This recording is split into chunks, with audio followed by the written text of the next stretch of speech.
তো এইভাবে কি হয়, ছোট দলগুলো থেকে আসলে ভোটগুলা চলে যেতে থাকে বড় দলগুলোর দিকে।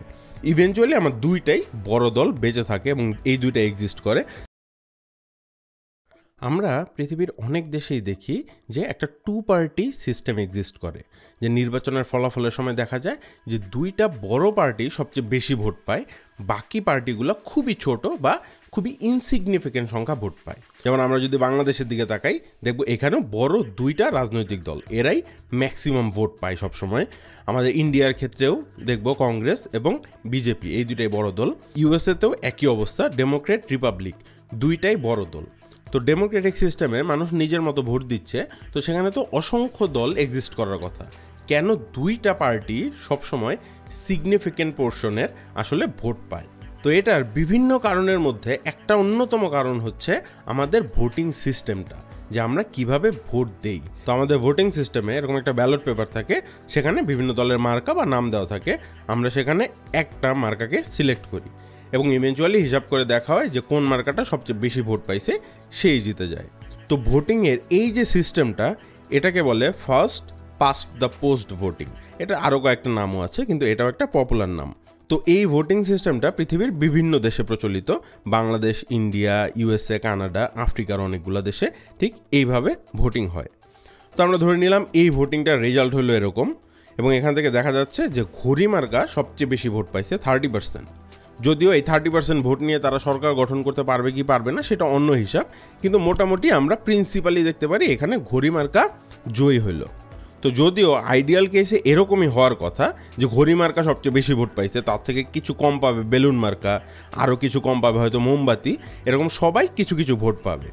কিন্তু আমরা প্র্যাকটিক্যালি বা প্রকৃতপক্ষে দেখি যে আসলে ভোটিংটা এরকম হয়। দেখা যায় যে দুইটা পার্টি সবচেয়ে বেশি ভোট পায় আর বাকিগুলো খুবই ইনসিগনিফিকেন্ট ভোট পায়। তো এই সিস্টেমটা মানুষকে আসলে পুশ করে যার জিতার সম্ভাবনা বেশি তাকে ভোট দেওয়ার জন্য। তো এর কারণ হচ্ছে সবচেয়ে বড় দুইটা পার্টির মধ্যে আপনার তুলনামূলকভাবে যাকে বেশি পছন্দ তাকে যদি আপনি ভোট না দিয়ে ছোট একটা পার্টিকে আপনি ভোট দেন, তাহলে সম্ভাবনা আছে যে আপনার অপছন্দের পার্টিটা জিতে যেতে পারে। তো এটা একটু কাউন্টার ইনটিউটিভ মনে হয়, আমরা একটু দেখি ম্যাথমেটিক্যালি। তো ইলেকশনের সময় বিভিন্ন প্রার্থী এবং দল বিভিন্ন ইশতেহারের উপর তারা নির্বাচনটা করে, মানে বিভিন্ন টপিকে তাদের আইডিওলজি থাকে, তার বেসিসে তারা জনগণের কাছে ভোট চায়। তো এই আইডিওলজিগুলো প্রিন্সিপালি বিভিন্ন স্পেকট্রামে সাজানো থাকে, যেরকম কমন দুইটা হলো কনজারভেটিভ এবং লিবারাল। তো একটা টপিকে হয়তো লিবারাল স্পেকট্রামে কিছু প্রার্থী আছে এবং কনজারভেটিভ স্পেকট্রামে আছে।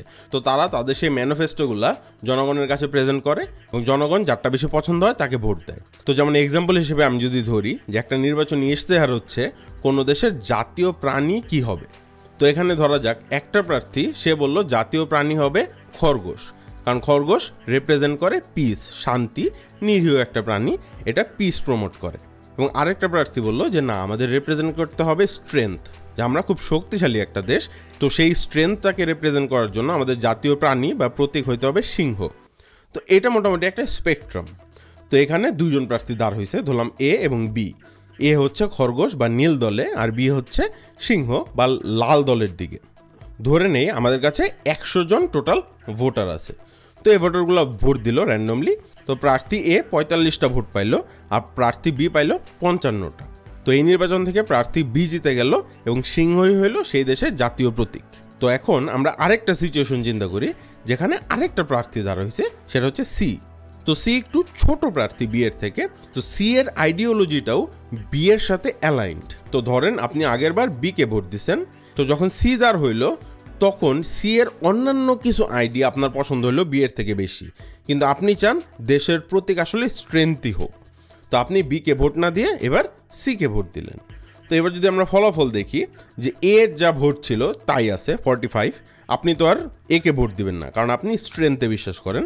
তো সি কে আপনার মতো আরও 15 জন এই সি যে প্রার্থীটা তাকে ভোট দিল, তাহলে বি এর ভোট হয়ে গেল 40।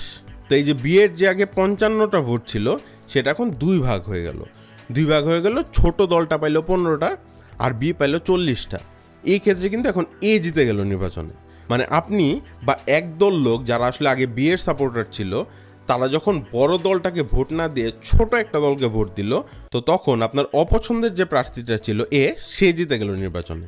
তো এই ব্যাপারটাকে বলে স্পয়লার ইফেক্ট। তো এর জন্য এই টাইপের ভোটিং সিস্টেমে দেখা যায় সবচেয়ে ছোট যে দলটা সেখানে মানুষ ভোট দিতে চায় না, চিন্তা করে যে একে ভোট দিয়ে কী হবে, লাভ না, এ তো আর জিতবে না, তার চেয়ে আমি বড় দুইটা দলে দিই, যদিও আমার এইটাকে খুবই পছন্দ, কিন্তু তার চেয়ে আমি ভোট দিই যার জেতার সম্ভাবনা বেশি। তো এইভাবে কি হয়, ছোট দলগুলো থেকে আসলে ভোটগুলা চলে যেতে থাকে বড় দলগুলোর দিকে। ইভেনচুয়ালি আমার দুইটাই বড় দল বেঁচে থাকে এবং এই দুইটা এক্সিস্ট করে যারা সিগনিফিকেন্টলি বেশি ভোট পায়।